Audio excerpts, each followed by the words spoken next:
Nosso boa noite a todos, que Jesus nos ilumine e que consigamos entender a proposta desta noite de quem foi Jesus e quem é o Cristo. A diferença de quem foi e quem é porque nós chamamos Jesus de Cristo, mas nós não sabemos se Jesus é Jesus Cristo ou se ele é um Cristo, ou como isso nós podemos definir. Mas se nós pararmos para pensar um pouco e observarmos há 2000 anos atrás e pensarmos no dia de hoje, no que já aprendemos sobre essa realidade, aí sim nós vamos entender quem foi Jesus, quem é o Cristo. Ao observarmos os textos bíblicos, vamos perceber que todos aqueles que vieram ao planeta em forma humana, como profetas, trouxeram palavras que auxiliaram aos homens de suas épocas, conseguiram se exprimir em nome de Deus da forma como o seu povo pudesse entendê-lo. Então, cada profeta que veio ao povo hebreu, ao povo chinês, ao povo japonês, a todos aqueles que formaram as principais raças da humanidade nos longínquos milênios, talvez 5, 6 milênios, como Confúcio, Buda e os profetas da Bíblia, que são os profetas hebreus, todos esses juntos, eles trouxeram mensagens que elevou o psiquismo da humanidade de suas épocas. Por isso, as informações que traziam eram limitadas e viraram profecias, porque foi passando de um para outro, boca, ouvido, e chegou a um ponto em que o homem descobriu a escrita e aí começou a fazer os pergaminhos.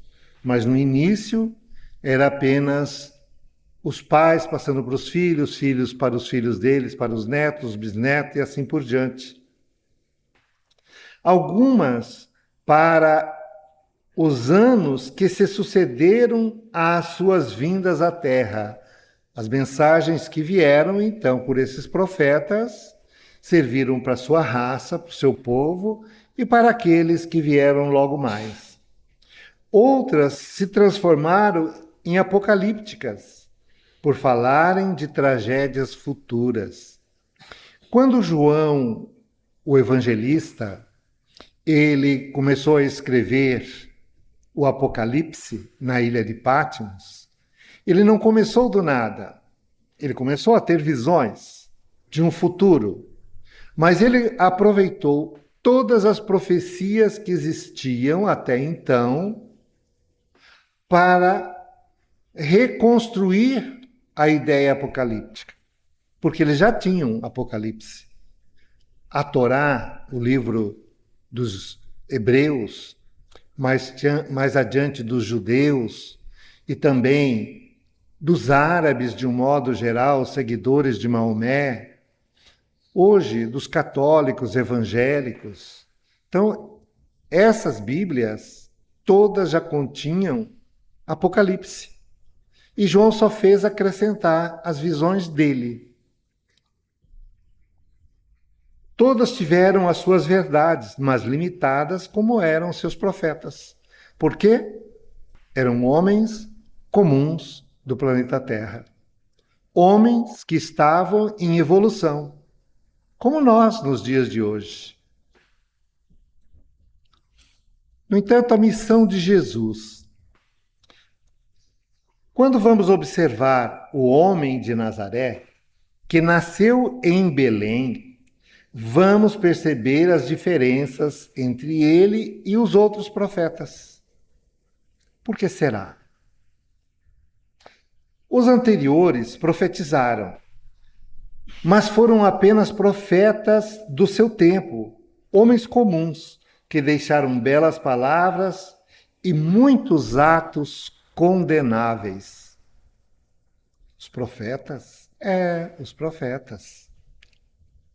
Elias se calou ante o holocausto dos sacerdotes de Baal. Eles exterminaram os sacerdotes daquele Deus humano, daquele Deus que aquele povo acreditava, porque eles não conseguiram fazer os mesmos efeitos mediúnicos que Elias conseguiu. Então Elias permitiu, e por isso João Batista, quando nasce, ele vive pouco tempo e é degolado em função da lei de causa e efeito. Davi fez belos poemas, mas diante do poder matou, roubou, foi grande líder político e produziu ações que o denegriu, maculou os 10 mandamentos de sua fé. Mas Elias é aquele que nos trouxe aqueles poemas bonitos que ele cantava com tanta alegria ao povo e ficou como salmos. Mas nós estamos criticando Elias, ou Davi? Não. Mas Davi, diante do poder, ele se tornou um homem comum, como todos os poderosos em suas épocas, ao ponto de ele mandar matar um dos seus melhores amigos, porque ele queria casar com a esposa dele também, porque ele teve muitas esposas. Ele foi o pai de Salomão, que simplesmente tinha mais de 1000 mulheres, mais de 700 concubinas. Então, esses eram os líderes e profetas do passado. E o que diferencia eles, então, de Jesus? No entanto, quem foi Jesus? Nunca errou. Não existe nada que comprove um erro de Jesus. E como diz Joana de Ângeles, tanto no Monte das Bem-aventuranças, que foi o auge do seu trabalho aqui na Terra, quanto no Gólgota, que seria a derrocada, sempre foi o mesmo. Sempre teve altivo, esteve presente, protegeu a todos com as bênçãos do amor que ele trazia no peito.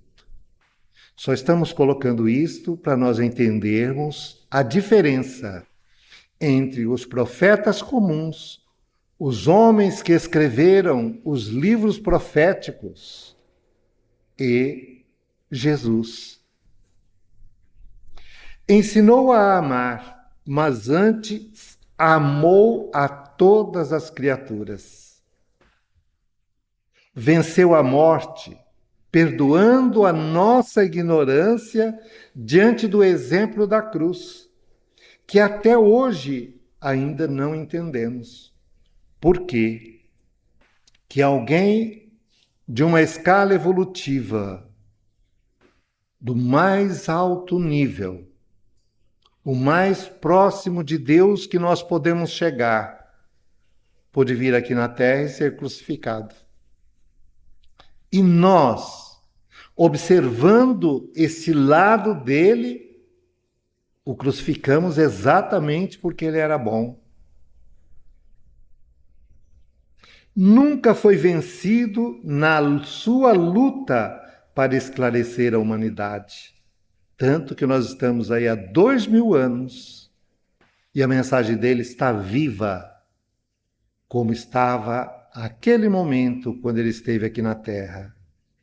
Seu primeiro ato fora do corpo de matéria foi socorrer Judas, que o havia traído, perdoando, como ele fez na cruz, perdoando toda a humanidade, não só aqueles que estavam sendo crucificados junto com eles, mas todos os homens. Como entender Jesus? Falando com Nicodemos, exemplificou sobre a reencarnação. Como pode um homem como eu, na minha idade, voltar ao ventre da minha mãe? Pergunta Nicodemos. E Jesus só fala para ele: Nicodemos, tu que és um homem da lei de Moisés, conhecedor da lei, fazia parte do Sinédrio. Como me pergunta isso? Como não sabe dessas coisas? Dizendo-nos que o assunto reencarnação sempre esteve presente na vida do povo hebreu, como dos indianos e de tantos outros povos. Com o passar do tempo, foram mesclando e tirando aquilo que esclarecia para que o povo não ficasse tão apressadinho a chegar à perfeição. Porque, senão, esclarecido, o que o homem faria? Como é que o homem se comportaria aqui na Terra esclarecido?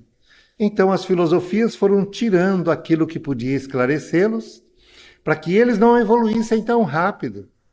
E aqui estamos nós até hoje, mesmo tendo passado 2000 anos daqueles ensinamentos, ainda questionando o que é que nós sabemos da vida de Jesus.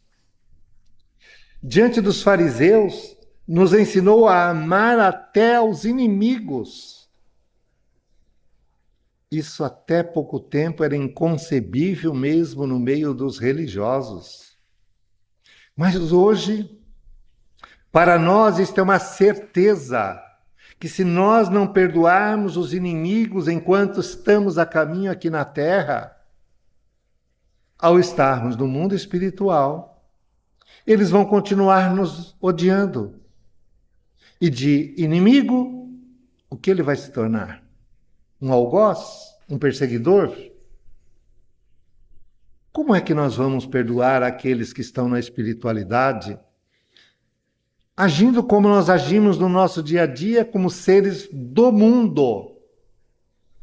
Não é muito mais fácil a gente chegar para aquele que nos ofendeu, que nós o ofendemos, e pedir perdão?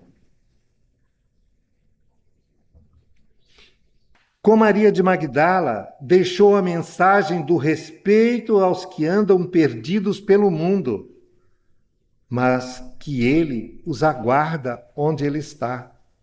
Porque ele disse que nenhuma das ovelhas dele, aqui do planeta Terra, que somos todos nós os espíritos criados por Deus para vivenciar este planeta, aqui evoluir, aqui chegar ao estado de perfeição relativa. Jesus está lá esperando. Diante da mulher que ia ser apedrejada, disse que aquele que estiver sem pecado neste mundo, que atire a pedra.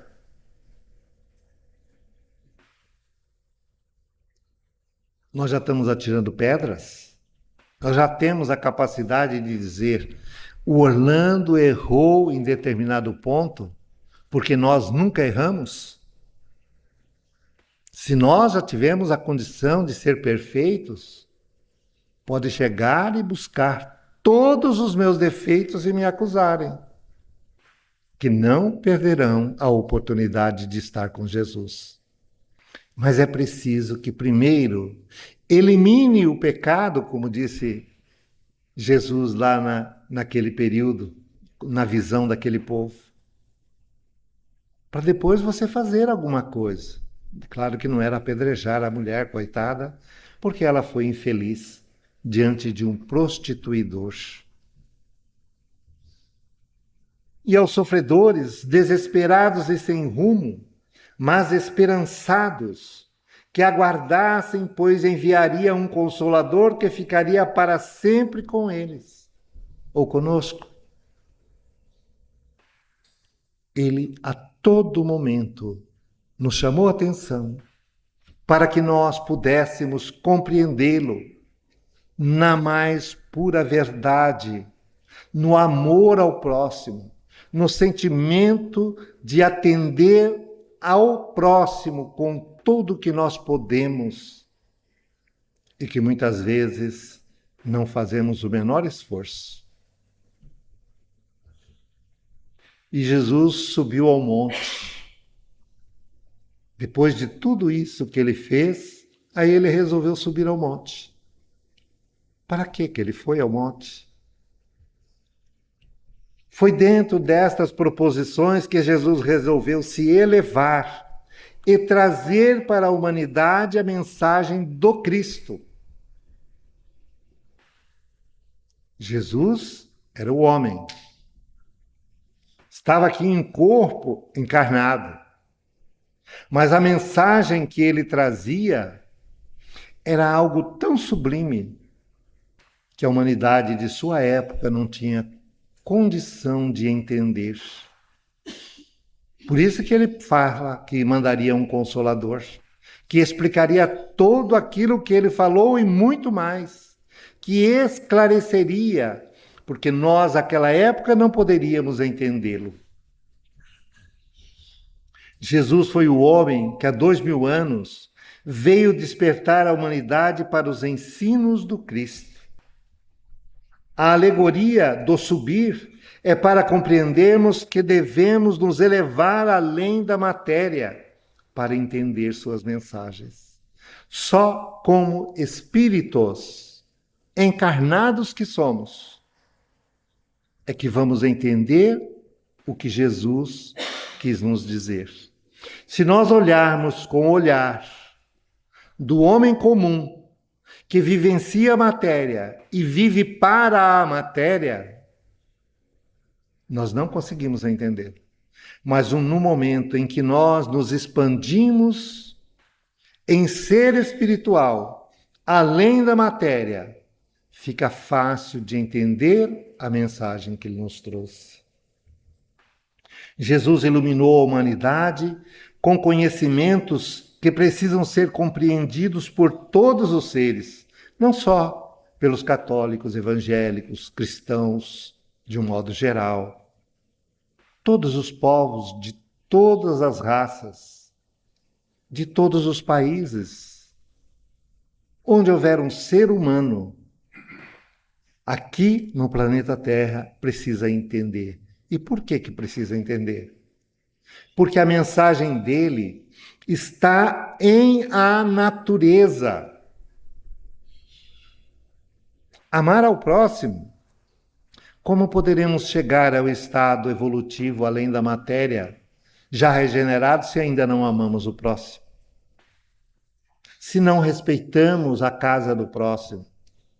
E isto nós temos lá no linguajar dos hebreus, na época de Moisés, 10 mandamentos. Jesus resume a 2. E ainda não entendemos nem os 2 que ele deixou. Então Jesus iluminou a humanidade com conhecimentos que precisam ser compreendidos por todos os seres do planeta. Por isso vamos dar uma observada no Sermão do Monte, quando ele se elevou, para tentar entender um pouquinho daquele que ele nos ensinou. Para os pobres de espíritos, o que Jesus ofereceu? Ele ofereceu o reino dos céus. O que é pobre de espírito? Como podemos entender o que é ser pobre de espírito? Porque no linguajar dos homens, pobre de espírito é aquele que não tem capacidade de raciocinar. Aquele que não consegue compreender nada da realidade das ciências, das filosofias, do que é o povo, do que é a humanidade, das leis da natureza. Mas na visão de Jesus, pobre de espírito não era isto. Então, quem são os pobres de espíritos para ganhar a condição de viver o céu? O que vem a ser céu nessa linguagem metafórica de Jesus? Parando para pensar, vamos descobrir que o sentido de ser pobre não quer dizer miserável. E que céu não é um lugar de ociosidade eterna. Ele não vai oferecer para aqueles que não têm condição de raciocinar um lugar onde eles fiquem lá para a eternidade, paradinhos, sem fazer nada. Coitadinhos. O que vem a ser pobres de espíritos para Jesus? O céu é condição para viver-se fora do mundo de matéria, além das limitações que o corpo nos impõe. É você se sentir espírito. É você entender que você está vivendo num corpo onde você sente dores, você sofre, para poder se manter vivo aqui. Porque é nesse mundo onde pessoas, como uma companheira nossa, a mãe dela está com 102 anos, e ela se questiona, por que será que ela ainda está aqui com 102 anos? Tem dificuldade para ver o que há à sua volta. E nós, que podemos ver, ouvir, sentir, o que é que nós estamos fazendo para entender o mundo e colocar em prática a mensagem do Cristo? Pobres de espírito são aqueles que, renovando-se, desenvolveram as potencialidades divinas. A gente vem falando já há algumas semanas e talvez meses sobre a questão da potencialidade divina, aquele sopro divino que recebemos quando fomos criados. Por isso Jesus disse que Deus está em nós. Porque nós recebemos essa partícula divina para desenvolvê-la. E só quando a desenvolvermos, chegaremos às escalas superiores da evolução.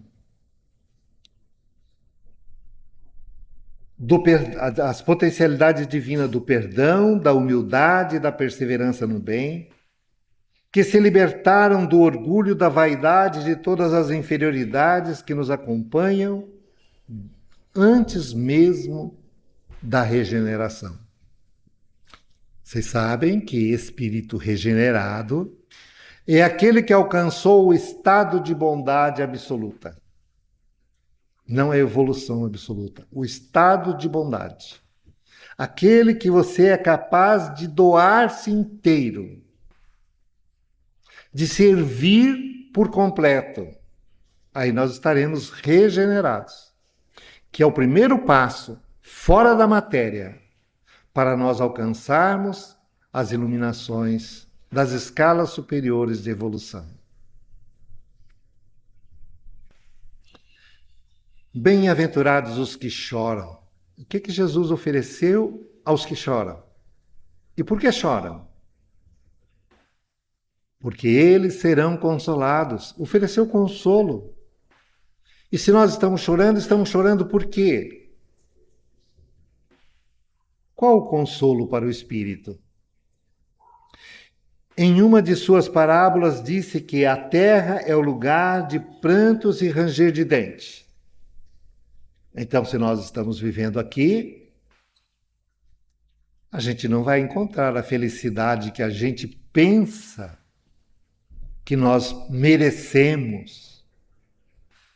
Porque a felicidade que nós pensamos merecer é a felicidade do mundo de matéria. Quer alguém mais feliz do que Madre Teresa de Calcutá? Que sentiu o maior prazer de atender as pessoas que eram jogadas no lixo? Que alguém mais feliz que Chico Xavier, que tinha que passar dias e dias atendendo milhares de pessoas? A gente atende ali Na nossa profissão, algumas pessoas, como é difícil. Imagine atender uma fila de 5.000 pessoas, como chegou o Chico a atender. E todos sabem o que queriam? Viveres, dinheiro. Queriam sobreviver nesse mundo. E ele, tudo aquilo que ele recebia de ajuda dos outros, ele distribuía. E a melhor maneira dele distribuir era as pessoas indo lá buscar, porque ele não tinha condição de levar. Nunca teve carro. Para ele viajar de avião uma vez na vida foi um sacrifício enorme. Os espíritos tiveram que falar assim: Chico, você é um ser humano, mas lembra que você é um espírito.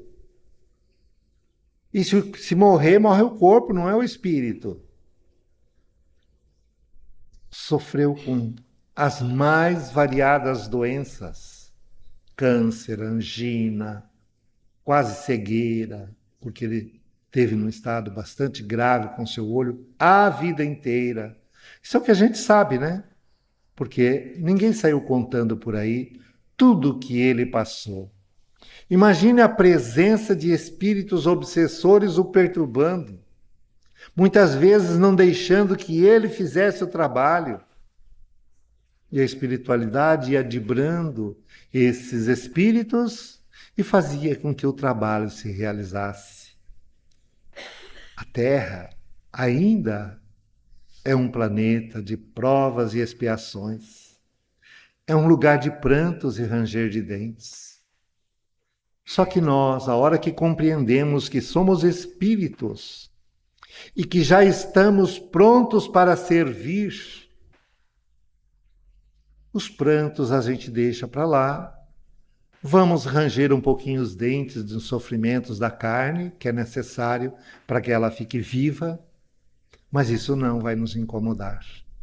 Vamos fazer igual Paulo de Tarso, mesmo com os joelhos desconjuntados, continuar servindo.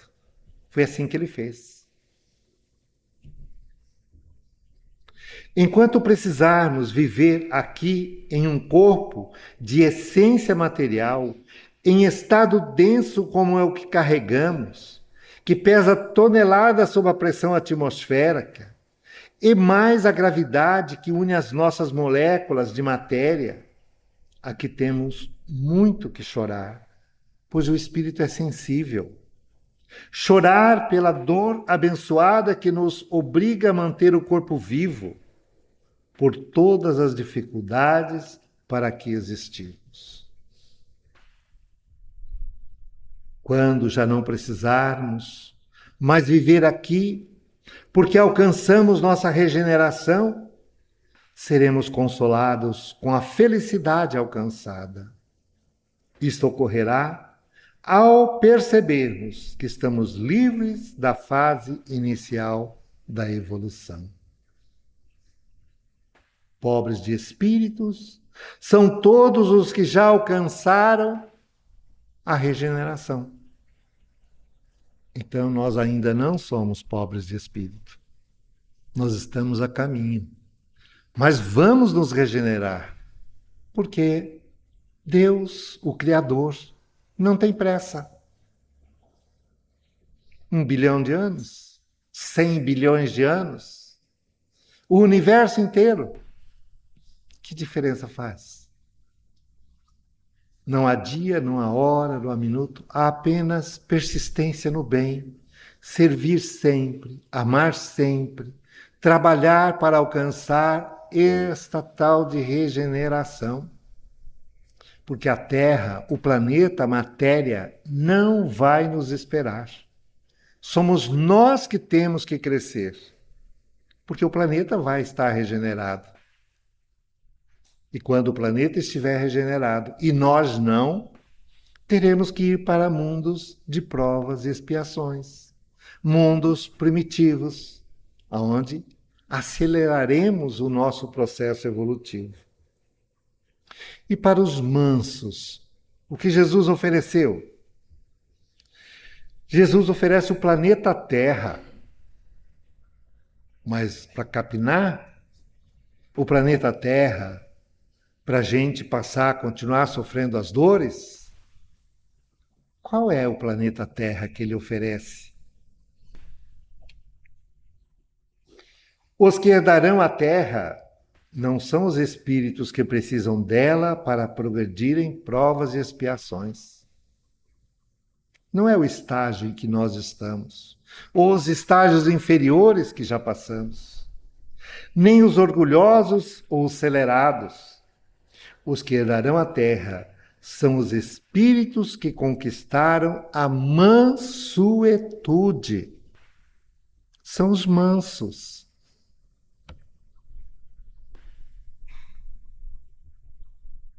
Como diz Kardec, são os que conseguiram alcançar a sua transformação moral, os que empreenderam muitos esforços para domar as suas más inclinações e conseguiram. Esses se tornam mansos. Serão os regenerados, espíritos iluminados, que além de serem mansos, são pobres de espíritos. São os que venceram o mundo na linguagem de Jesus. Portanto, irão ganhar a terra os espíritos que tiverem condição de administrar os seus destinos até o fim da sua constituição física, como morada do Pai. Seremos aqueles que estaremos puros de coração. É esses que herdarão a terra. São os mansos. Bem-aventurados os que têm fome e sede de justiça. Qual justiça?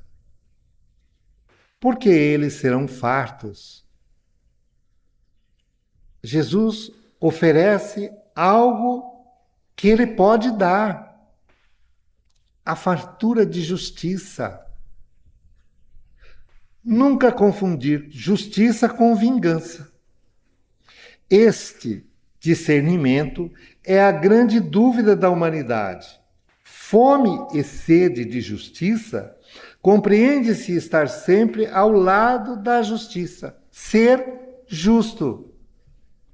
Esse dia convivia com alguém que fez uma compra na internet e reclamou porque disseram que tinha entregado e não chegou.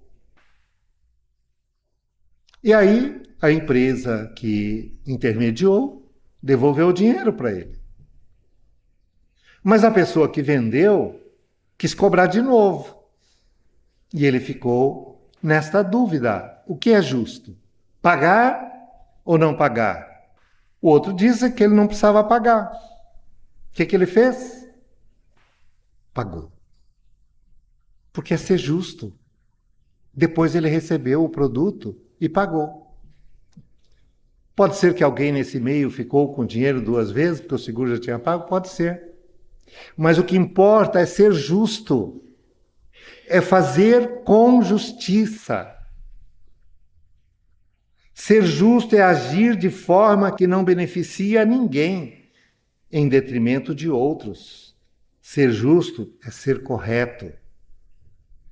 Alcançar a fartura na área da justiça é saber que já pagou todas as dívidas, como diz o Pai Nosso, ensinado por Jesus.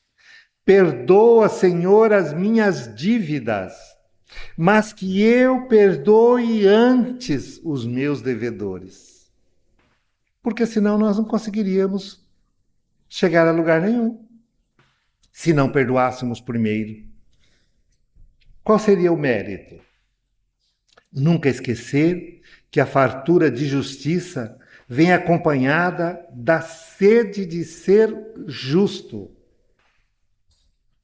Ser justo é vencer a injustiça, que muitas vezes nos acompanha na hora de entender que os bons sempre perdoam sem esperar perdão. Apenas perdoam por já serem bons. Bem-aventurados os misericordiosos.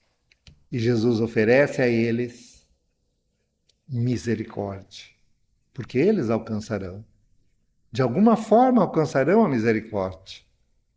Por ser misericordioso, Se estamos aqui no planeta Terra e já somos misericordiosos agora, nós já passamos a receber a misericórdia divina, a receber a ajuda.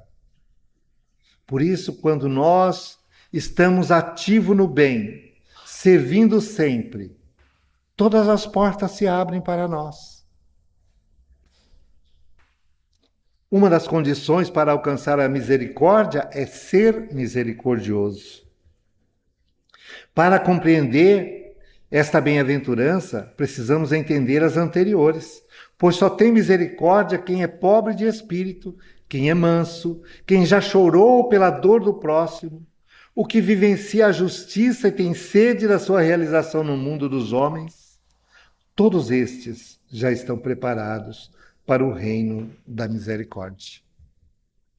Portanto, façamos como disse Jesus, que vos ameis uns aos outros, assim como eu vos amo. Bem-aventurados os misericordiosos, porque eles alcançarão misericórdia. Ter misericórdia não querer dizer ter pena, e sim, diante da dor do próximo, o socorrer. É vencer os preconceitos e agir como agia Jesus diante dos maus da terra. Recebia a todos sem distinção, atendia ao bom e ao mal, sem distinção. Para ele, todos somos perfectíveis, mas ainda não regenerados. Nossa meta é a perfeição, como ele mesmo disse, nenhuma de minhas ovelhas se perderá. Então, nós fomos criados simples e ignorantes, como está em O Livro dos Espíritos, fomos crescendo, chegamos a esse período de provas e expiações e já estamos com um pé na regeneração. Como é que eu sei disso? Porque há 2000 anos atrás, aquele homem chamado Jesus disse que a Terra estava em transição para a regeneração. Faz 2000 anos que nós estamos tentando a regeneração. Vai demorar mais 2000? Talvez. Mas se nós conseguirmos antes, não vai ser muito melhor? Não iremos ajudar a muitos outros que também se regenerem? Jesus tem misericórdia para com todos. Só precisamos nos aproximar dele. Bem-aventurados os puros do coração, porque eles verão a Deus. Ver a Deus, se nós pararmos para pensar, como será ver a Deus? Dá para a gente imaginar o que é ver a Deus? Entender a Deus, o Criador de tudo no universo? E o universo não é o nosso pequeno planetinha que diante do nosso Sol é uma bola de gude, de tão pequeno que ele é. Ver a Deus que criou e cria incessantemente o universo infinito. Como entendê-lo? Só existe uma forma de se ver a Deus, é ter puro o coração. Deus não está no exterior, mas sim dentro de cada um de nós. É proposta de Jesus. Que a gente observe a partícula divina que somos para entender o Criador. Quando Jesus nos convida para o reino de Deus, pede para que o procuremos dentro de nós e não lá fora. Por isso precisamos ter os sentimentos puros para entendê-lo. Se quisermos compreender nosso Criador, analisemos a nós, as criaturas. Quais são os nossos objetivos? Se o nosso corpo é perecível, o que estamos fazendo nesse mundo revestido de um corpo que vai morrer? E que tem muita gente que tem medo que essa hora chegue. Outros têm medo que o que convive morra. Medo do quê? Nós não somos o corpo. O corpo não vai morrer nunca. Vai desintegrar as moléculas e recompor a natureza de onde foi tirado. Apenas isso. Mas nós, que, como disse Jesus, só temos uma vida, essa vida é eterna depois que foi criada. Só fazemos alguns estágios enquanto estamos aqui no planeta para aprender, para acelerar o nosso processo evolutivo. Porque o dia para Deus é como 1000 anos para nós. Então, se nós vivemos 1000 anos, para a espiritualidade nós vivemos apenas um dia. E a nossa encarnação durou quanto? Algumas horas? Então, se quisermos compreender nosso Criador, analisemos a nós, criaturas. Quais são nossos objetivos se o corpo é perecível? O que iremos fazer depois da desagregação molecular? Para compreendermos esta bem-aventurança, só precisamos olhar para dentro dos nossos sentimentos, buscando sempre a pureza de coração. Bem-aventurados os pacificadores. Vocês já estão cansados, né? Mas Jesus falou isso rapidamente para todo mundo. E as pessoas ouviram e guardaram palavra por palavra, entenderam palavra por palavra, ou aqueles que anotaram, como Mateus, que anotou ao vivo o que Jesus falava, deixou escrito e depois a gente parou para refletir. Então, para sermos filhos de Deus, nós temos que aprender a ser pacificadores. Os pacificadores, ainda aqui na Terra, são aqueles que, buscando a paz interior, conseguem pacificar a todos à sua volta. Portanto, quem não encontrou a paz, como pode pacificar? A única condição para ser chamado filho de Deus é ser pacificador, disse-nos Jesus. Deixo-vos a paz, a minha paz vos dou. Não vou-la dou como o mundo a dá. Não se turbe o vosso coração, nem tenha medo. Não se atemorize. Confie.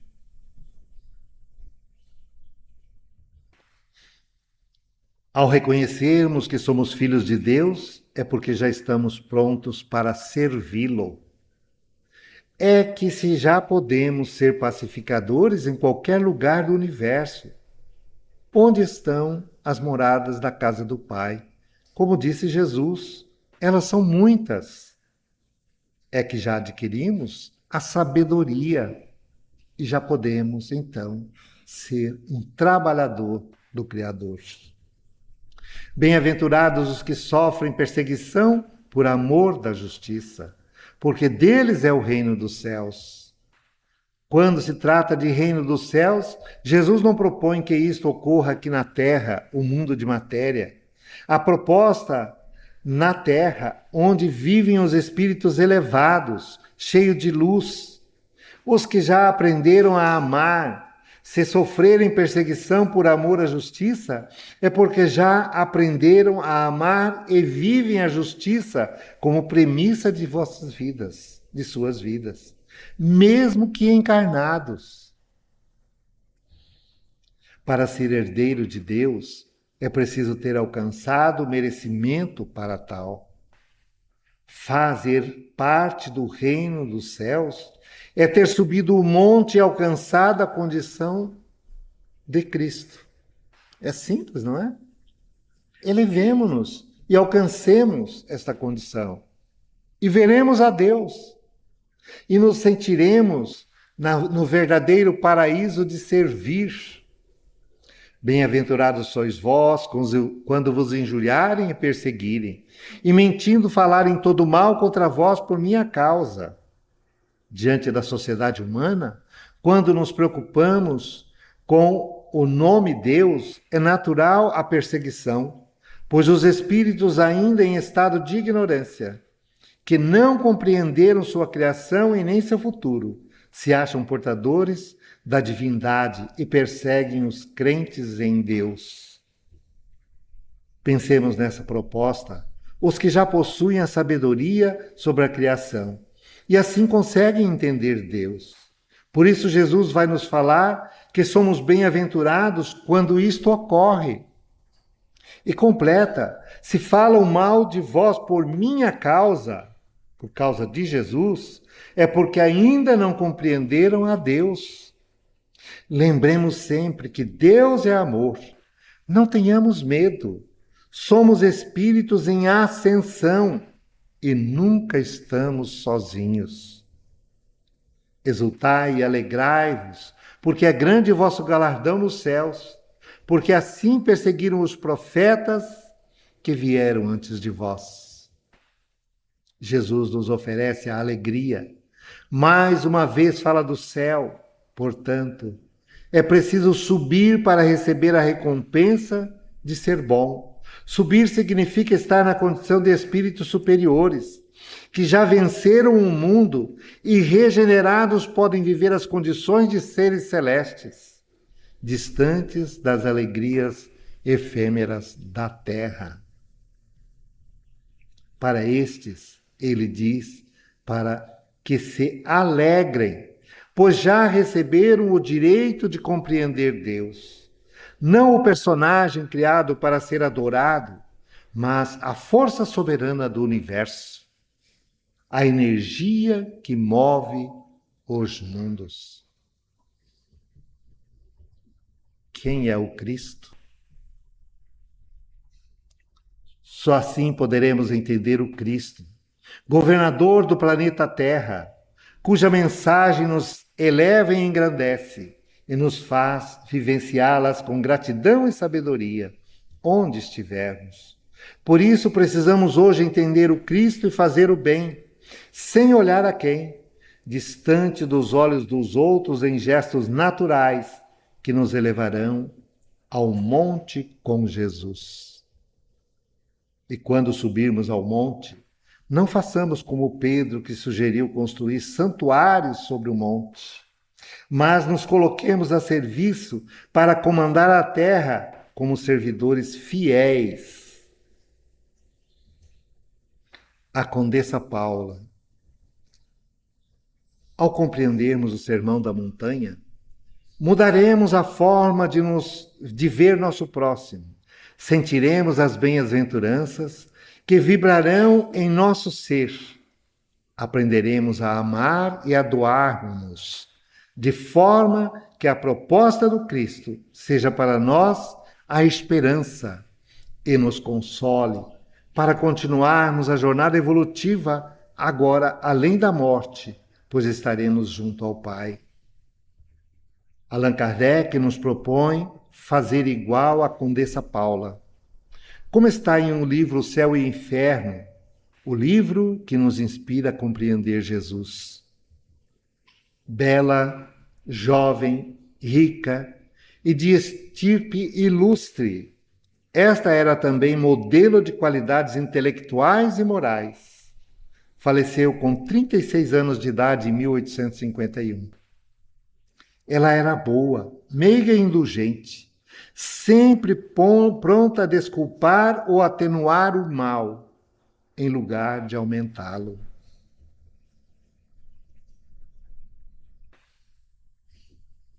O exemplo da pureza de coração.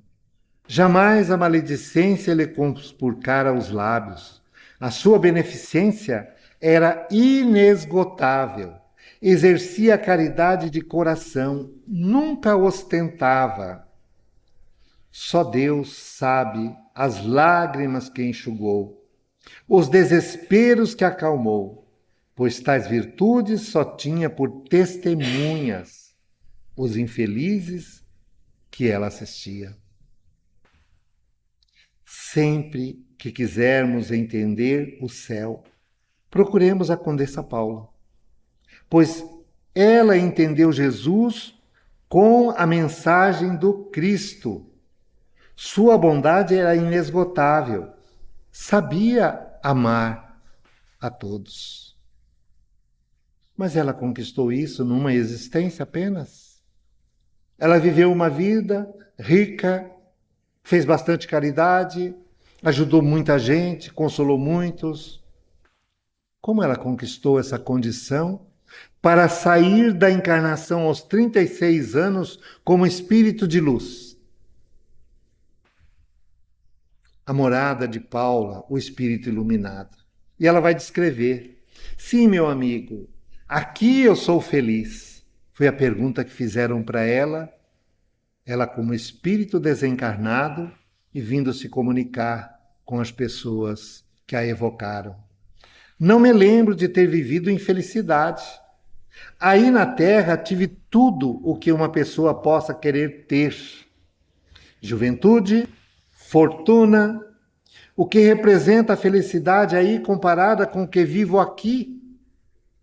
Vivo com assembleias de espíritos luminescentes, que aí cegariam vossa visão. Os vossos salões de festas, mesmo os mais formosos, não se pode comparar com as moradas celestes, que apagaria até o brilho do arco-íris. Aqui, tudo se ressumbra amor, confiança, sinceridade. Por toda parte, corações amantes, amigos por toda parte. O trabalho é constante, mas sem fadiga. Todos temos nossos protegidos para velar. Foi isso que ela revelou àqueles que a evocaram. Como alcançar as luzes celestiais? Basta viver uma existência de fartura e poder fazer o bem? Assim nos orienta o espírito que se identificou como Condessa Paula. Trabalhadores, estou nas vossas fileiras. Eu, a dama nobre, ganhei como vós o pão, como o suor do meu rosto. Saturei-me de privações, sofri reveses, e foi isso que me retemperou as forças da alma. Do contrário, eu teria falido na última prova, o que me teria deixado para trás na minha carreira. Referia-se às últimas encarnações, cada uma delas se testando para poder um dia passar pela prova mais difícil que o ser humano tem aqui no planeta Terra: a riqueza, o poder, as coisas efêmeras, mas que te dá o prazer de ser superior imaginariamente. Porque nós somos espíritos e não matéria. Se sofremos, era para aprender a ser fortes e a superar qualquer prova que nos chega. Chico Xavier chegou a ganhar escrituras de fazendas em gratidão. E ele imediatamente doou para uma instituição, porque não servia para ele. Ele ganhou muitas condições, até poderes do governo, de pessoas ilustres que o visitavam, como Roberto Carlos e tantos outros. Tudo, na hora seguinte, ele distribuiu. Não ficou com nada.